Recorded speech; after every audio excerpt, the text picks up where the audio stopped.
The first social reforms in religious sense started with the introduction of Hindu Code Bill.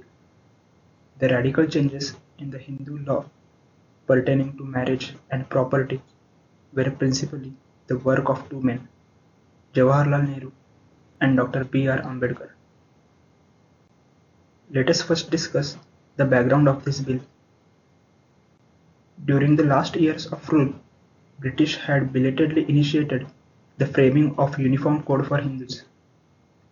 A committee had been set up in 1941, chaired by Sir B. N. Rao, who was also to play a crucial role in drafting the Indian Constitution.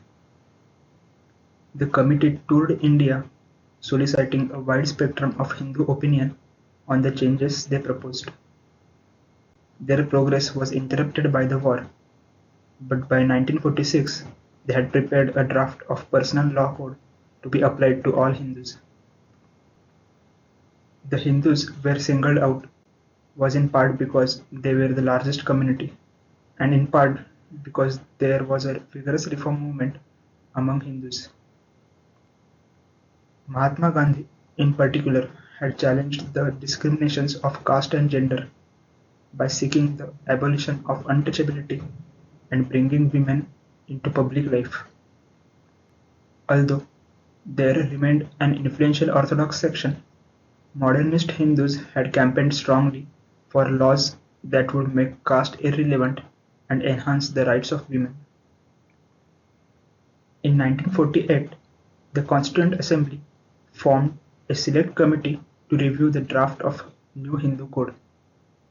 It was chaired by Dr. B. R. Ambedkar, the Law Minister. The code drafted by Rao Committee was revised by Ambedkar himself and then subjected to several close readings of the Select Committee. Despite its name, the Hindu Code Bill was to apply to Sikhs, Buddhists, and Jains, as well as all Hindu castes and sects.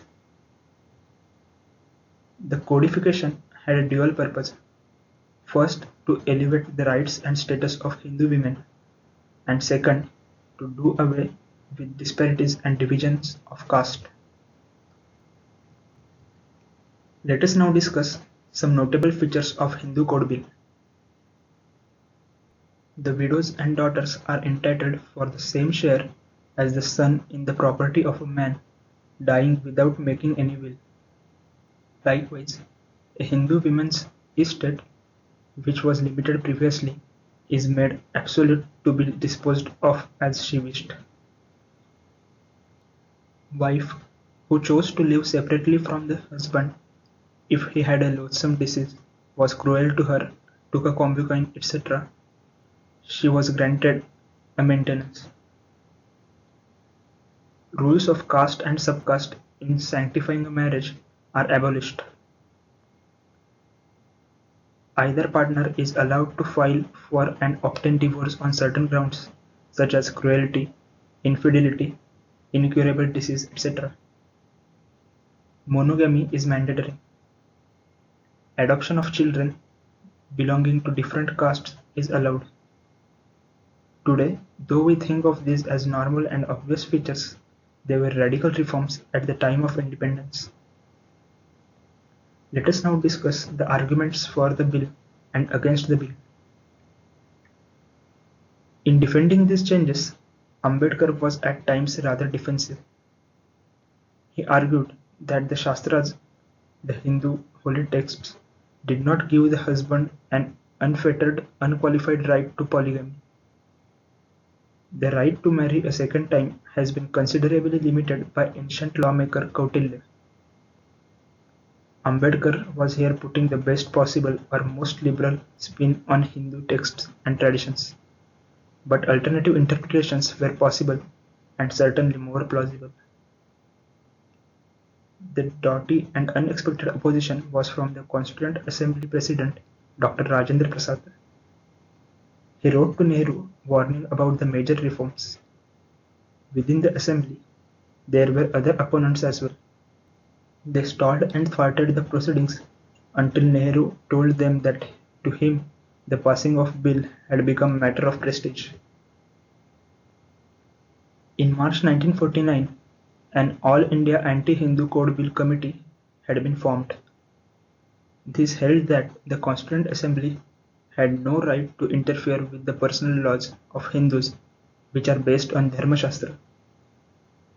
The Anti-Hindu Code Bill Committee was supported by conservative lawyers as well as by conservative clerics. The Anti-Hindu Code Bill Committee held hundreds of meetings throughout India where sundry Swamis denounced the proposed legislations. The Rashtriya Swayamsevak Sangha threw its weight behind the agitation. On 11 December 1949, RSS organized a public meeting at the Ram Leela grounds in Delhi, where speaker after speaker condemned the bill. One even called it an atom bomb on Hindu society. The next day, a group of RSS workers marched on the assembly buildings, shouting "Down with Hindu Code Bill" and "May Pandit Nehru perish." The protesters burnt effigies of the Prime Minister and Dr. Ambedkar, and then vandalized the car of Sheikh Abdullah. The leader of the movement against the new bill was Swami Karpatriji Maharaj. In speeches in Delhi and elsewhere, Swami Karpatri challenged Ambedkar to a public debate on his interpretations of the Shastras. His opposition to the bill was colored and deepened by the fact that it was being piloted by Ambedkar. He made pointed references to the law minister's caste, suggesting that a former untouchable had no business meddling in matters normally the preserves of the Brahmin. Let us now discuss the journey of the bill through the parliament. In December 1949, having agreed upon a constitution, the Constituent Assembly made way for a provisional parliament, which was to be in place until the first general election. Through 1950 and 1951, Nehru and Ambedkar made several attempts to get Hindu Code Bill passed into law. But the opposition was considerable both within the parliament and outside it. Within the provisional parliament, orthodox members claimed that Hindu laws had stayed unchanged for time immemorial. One member claimed that Nehru's administration and its representative Dr. Ambedkar want to abrogate with a single stroke all those rules which have existed since the beginning of the world. Some parliamentarians argued that the government should frame and have passed an Indian code rather than specifically Hindu one. To ask at this stage for a uniform code was seen as a stalling tactic, diverting attention from the reform so urgently required within the majority community. The progress of the bill in the provisional parliament had been painfully slow.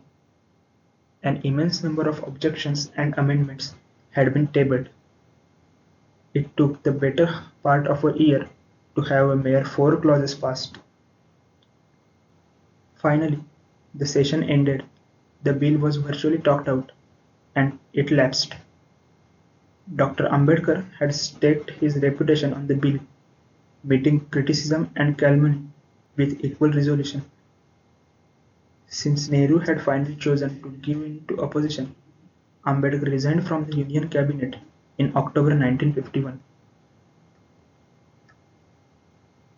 After the first general election, Nehru formed the Congress government with comfortable majority.